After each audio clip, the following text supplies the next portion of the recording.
అది కాదత్తమ్మా. ఏయ్ నోర్మోయ్, ఇక్కడ జరిగిన ముచ్చట్లన్నీ తీసుకుపోయి నీ అయ్యకు నీ అన్నదమ్ములకు చెప్పుకుందాం అనుకుంటానవా? నా అత్త నన్ను గోస ఉచ్చుకుంటాంది, నా అత్త నన్ను రాసి రంపాన పెడతాంది, నా మొగని నన్ను కలిసిండని ఇయ్యకుండా నా మొగని దుబాయ్కి పంపించిండని ఇవన్నీ చెప్తావా? అది కాదత్తమ్మా. ఏయ్ నోర్మోయ్, ఇంకొకసారి పుట్టింటికి పోతా అనాలే గాని నిన్ను ఇక్కడనే నరికి బొంద పెడతా. కొలబడికే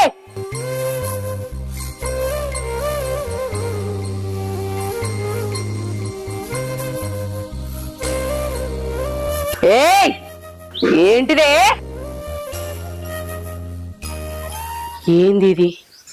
ఇన్ని రోజుల నుంచి వెళ్ళి పుట్టింటికి పోతా అనంది, ఇప్పుడు పుట్టింటికి పోతా అంటాంది.